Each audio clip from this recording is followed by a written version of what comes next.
Hey guys, how are you today? Welcome to Washington Park Library with me, Mr. Kevin, for our story time and craft on this beautiful Friday. What do we do on Fridays? Do you remember? Yeah, Fabulous Fridays. Awesome. Good job. Yeah, so what's fabulous about my outfit today? Well, I got a cool hat and a tuxedo shirt with ruffles, like small ruffles and ridges, and then a velour tuxedo jacket. Now, why are these fabulous? Well, today's theme was to wear something that you felt very comfortable in and yourself. So that's what this is. I remember all these three items: the hat, the shirt, and the jacket. I remember where I bought them and when I bought them. And I bought them, you're not going to believe this, almost 20 to 25 years ago. I know. And they still fit. Ah. So, yeah. So, I've had these three pieces in my collection of clothes for a very long time. And whenever I wear them, they make me feel so good. Do you have any clothes that you wear that make you feel really good? Yeah, we all do. When you put them on, you just feel special. Yeah, so that's what Fabulous Friday this week is about. And I'm really excited because we have a wonderful craft and a wonderful book, something that's very dear to my heart. Wonderful. So let's go over what we'll need for today's craft. First, we'll need some tape or glue, a variety of pens and pencils, whatever you have works, some trusty scissors, two popsicle sticks. Can you tell what kind of popsicles they were? Yep, I ate them last night. Pineapple. And then we got some construction paper, a couple of different colors. Anything works. All right, now that we've gone over what we need for today's craft, you can tell I have a lot of energy today. Do you have a lot of energy today? Huh? Yeah, you do. And it's good energy, I hope. So, yeah, let's get some of that energy out. How do we get some of that energy out? Yep. All right, you ready for the song? Do you remember the words? All right, you ready? Open, shut them, open, shut them. Give a little clap, clap, clap. Open, shut them, open, shut them. Put them in your lap, lap, lap. Ready? Big and small and big and small and big, big, big and small, small, small. Your turn.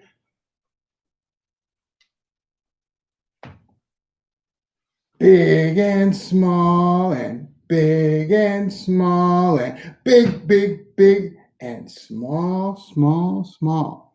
All right, ready to get your fingers do the walking? All right. Fast and slow and fast and slow and fast, fast, fast and slow, slow, slow. Fast and slow and fast and slow and fast, fast, fast and slow, slow, slow. Great. All right, now my favorite. You ready? I want to hear you. Loud and quiet, loud and quiet, loud, loud, loud, and quiet, quiet, quiet. Good job. One more time. Loud and quiet, loud and quiet, loud, loud, loud, and quiet, quiet, quiet. All right, one more. Please, no, thank you. Please, no, thank you. Please, please, please, and no, thank you. Please, no, thank you. Please, no, thank you. Please, please, please, and no, thank you. Great job with today's song. You remembered all the words. Great job today. All right, you want to know about the story? Yeah. All right, so let's look at the cover. Paper Sun. The inspiring story of Tyrus Wong, immigrant and artist. Yeah, so we got a big boat here. We got these two people up here. I bet one of those is Tyrus. Let's find out. And I just wanted to say thank you to Schwartz and Wade, an imprint of Penguin Books. I want to say thank you to them for allowing us to read the Penguin Random House, allowing us to read this today for our story time. So thank you, Schwartz and Wade and Penguin Random House. All right, let's look at the end pages. Where are the end pages? Yeah, right in the beginning. Oh, yeah, cool, right? Good start. What do you see? Yeah, some wonderful kites painted all different colors. Ooh, this looks like a good story. All right, and then we have the title page, Paper Sun, the inspiring story of Tyrus Wong, immigrant and artist. Written by Julie Leung and illustrated by Chris Sasaki. And they did a great job. It's a great story and lovely illustrations. Okay, you ready? Okay. Before he became an artist named Tyrus Wong, he was a boy named Wang Jin Yo, who traveled with his father across a vast ocean to America, clutching a bundle of papers in his hand. Let's take a look.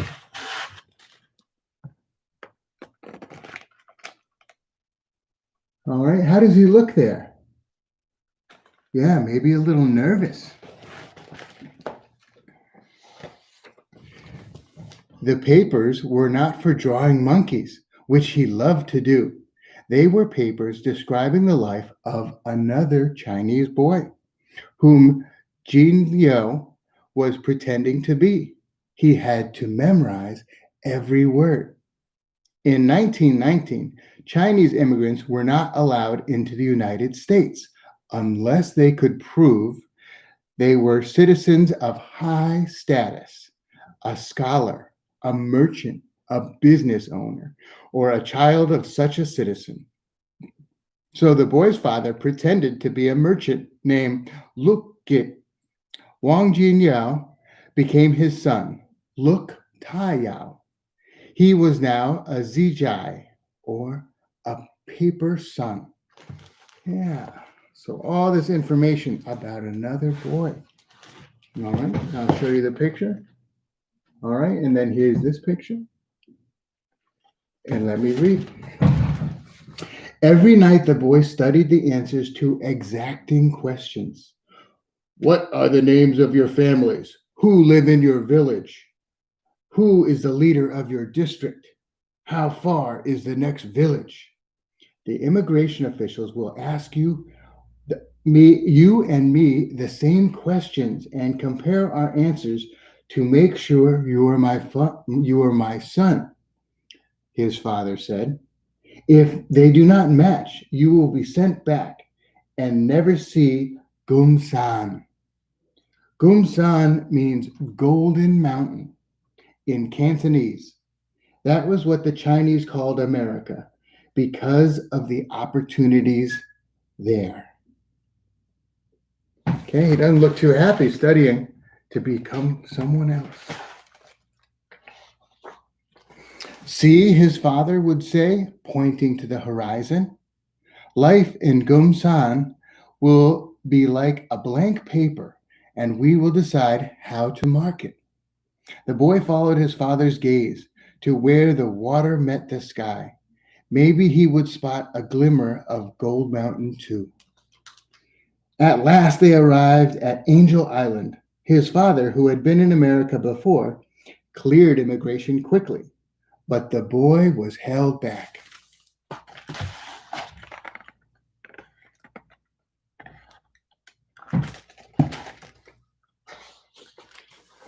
Scared and alone, Zheng Yao was taken to a wooden house filled with strangers. There he waited. Days turned to weeks. The new land was not what he expected. The streets were not lined with gold. The barracks were crowded and dirty. He missed his father very much. There was no drawing paper, no ink, no paint. He watched the sun move slowly across the sky, always arching back toward the home he'd left behind.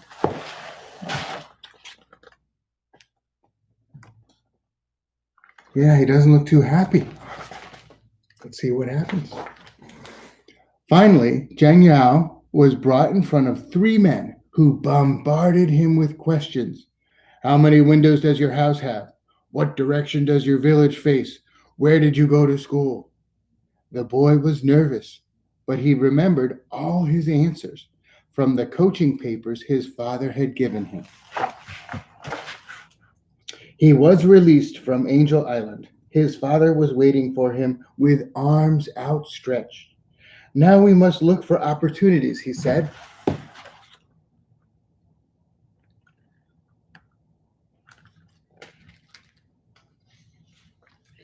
At school in Sacramento, Wang Jinyao was given a new name by his teachers, a name that combined his real name and his paper name. Tai Yao was Americanized to Tyrus Wang. Tyrus did not like school. He preferred sketching to science, doodles to diagram, art to arithmetic. You want to see what he drew? Take a look.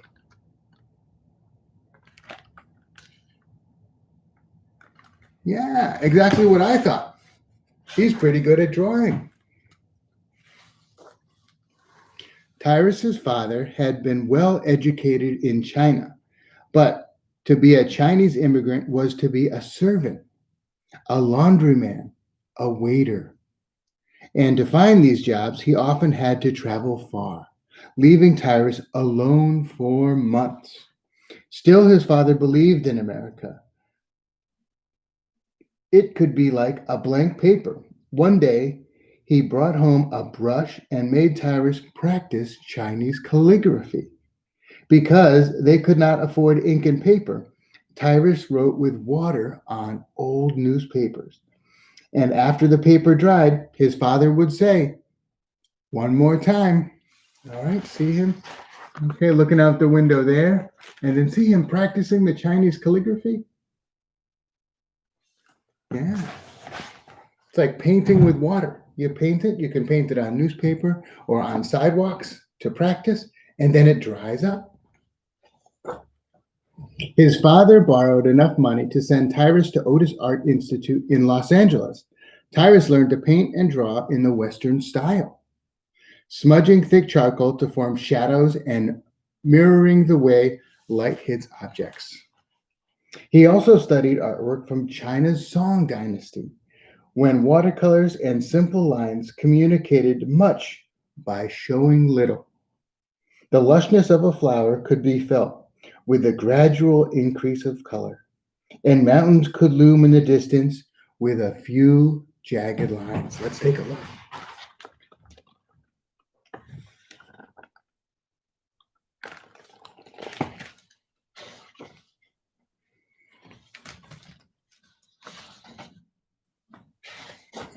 In the evenings, Tyrus mopped the floor as a school janitor. He swirled the soapy water around, the mop dancing in his hands like a paintbrush. Look at that. Like he drew a big horse with the mop.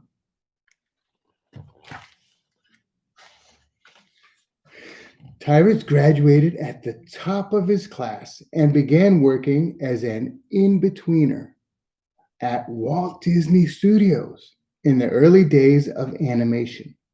In-betweeners drew the frames in between a movie's key art.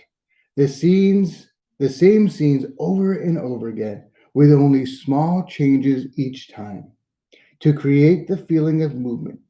The work was boring, and his eyes throbbed. Take a look. Looks like he's working hard, huh? Everybody is. One day, Tyrus heard that Disney was making a movie called Bambi about a young deer who must learn to survive without his mother. But the animators were having trouble creating the backgrounds. Tyrus thought about the mother he had left behind in China and a father who always believed in him.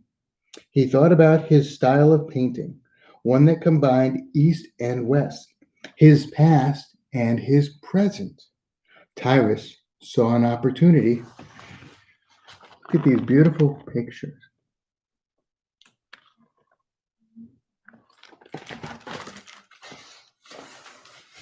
He spent days painting landscapes instead of drawing a forest scene leaf by leaf, tree by tree. He created the feeling of woods and mountains with sparse brushstrokes and soft watercolors. Where other artists might use 10 strokes of a brush, he used 5. The result was breathtaking. Walt Disney loved it. He instructed his animators to follow Tyrus's style. Right, look at this beautiful illustration there. And then there's Walt Disney. He liked those backgrounds. Bambi became a groundbreaking film. Audiences and critics gushed about the art, how it communicated so much by showing so little. How you could almost smell the mossy green of the woods and hear the rushing water of the brook. But in the end, Tyrus was credited only as a background artist. Walt Disney Studios fired Tyrus after an employee strike, even though he did not participate. It would be many years before the world saw Tyrus Wong for the artist that he was.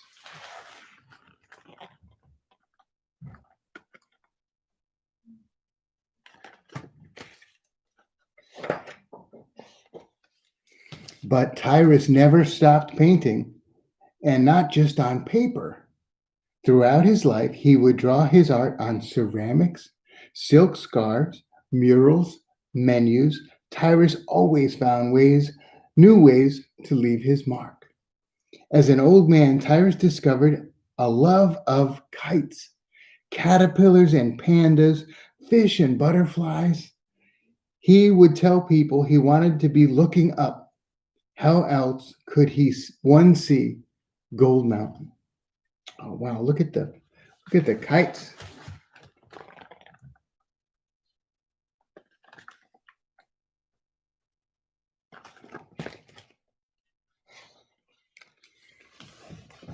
On sunny days, you could often find Tyrus Wong on the beach, facing the ocean he crossed so long ago, flying a large, colorful kite he'd made himself, glimmering gold where the water met the sky. That's a beautiful picture. Want to see?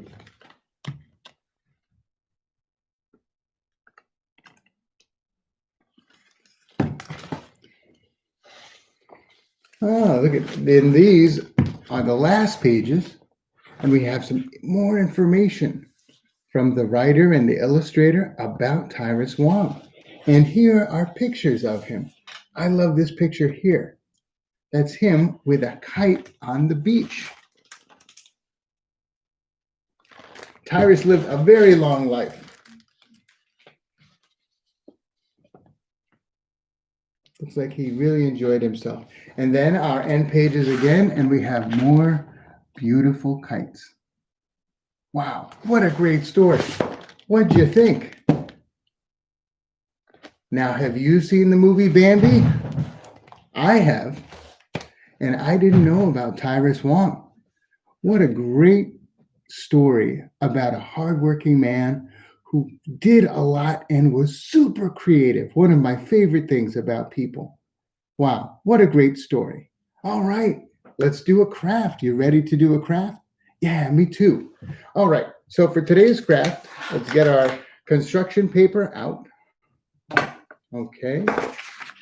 And I'm going to use red and yellow. Okay. And for the red one, we just want a strip. Maybe I'm going to do 3 of my fingers, but it could be whatever for your fingers. Okay. So I'm going to mark that off. Okay. I'm going to fold that. Okay. And then I'm just going to cut down this line here.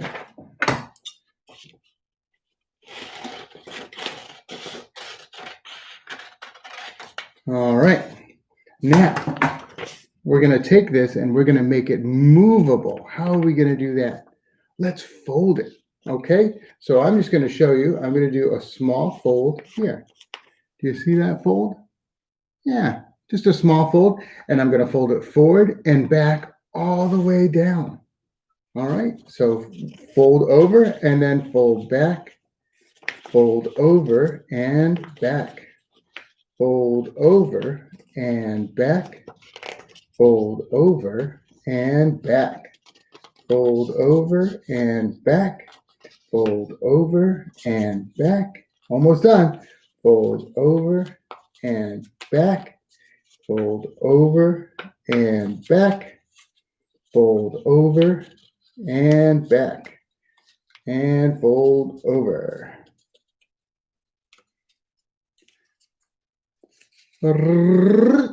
Perfect. All right. So anything like that. Okay. So this is going to be the middle of our dragon. Yes, a dragon. Okay. So now I have a small piece of paper here. Okay. And this was once a long piece of paper. And I folded it right here in the middle. Now, do you remember why we fold and cut? So we can have the same shape 2 times. Okay. So I'm just going to use this part because the fold is here. So maybe about this much. So I'm going to trim this right here like this. And if you're uncomfortable using scissors, please ask a caretaker or an adult. Okay, so we have this small piece of paper here, and we're going to fold it over here. And then we're just going to draw. Now, we're going to kind of draw an animal head a little bit. But now the best thing, have you ever seen a dragon? No. Me neither. So whatever you draw is okay. Have some fun. Be creative. So I'm going to draw kind of like, oh yeah, okay.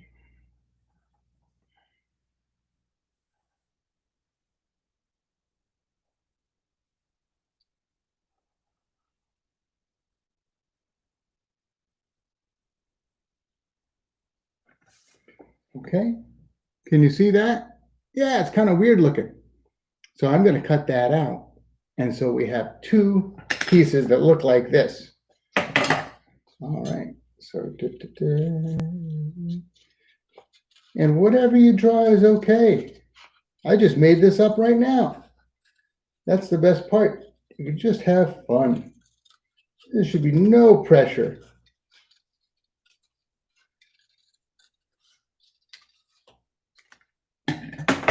All right. So this is going to be one side of our dragon. And then we open this up. We're just going to cut right here. Okay. Now, this part can be the dragon head. Now, you could use glue, but because I need to do it a little quicker, I'm going to use tape.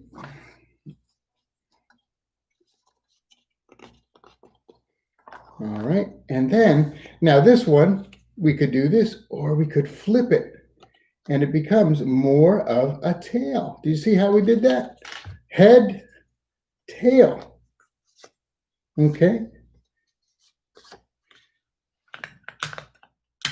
All right. And like I said, I'm going to tape it. But please, if you have opportunity, please glue yours. All right. Now, let's add our popsicle sticks. Okay. It's good that I ate a pineapple popsicle because the pineapple popsicle stick matches the dragon. Okay, again, now I'm taping my sticks, but if you have time, it's probably better to glue. Okay, so there we go. And glue will always last a little longer.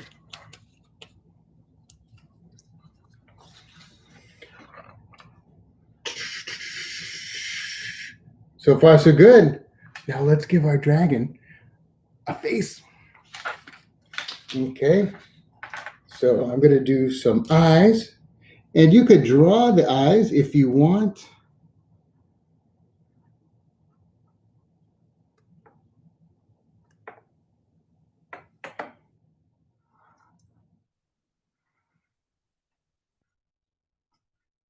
And I'm going to give him some teeth and some nose holes like this. Okay, and then maybe with some other colors, we'll draw some scales.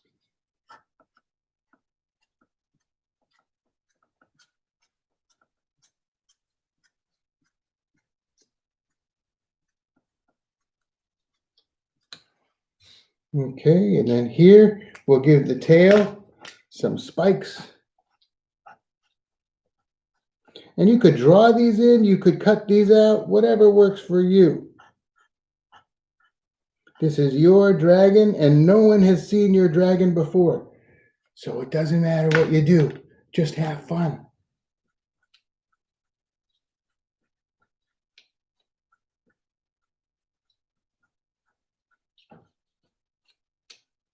Oh, this is looking good so far. And there we have our dragon.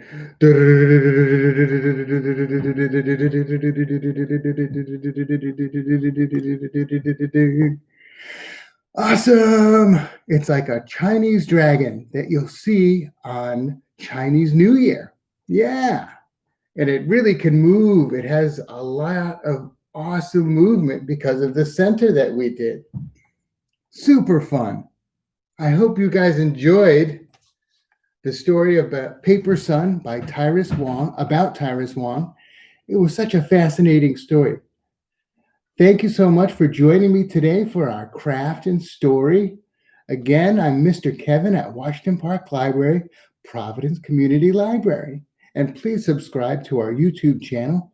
And you could hit the bell up in the corner to get notifications when our new videos come out. I hope you have a wonderful day and a fabulous Friday. Thank you so much. And please check out our website to see all the other librarians, what they dressed as for Fabulous Friday. Thank you for joining me. Have a great weekend and be creative. Bye now. Thank you.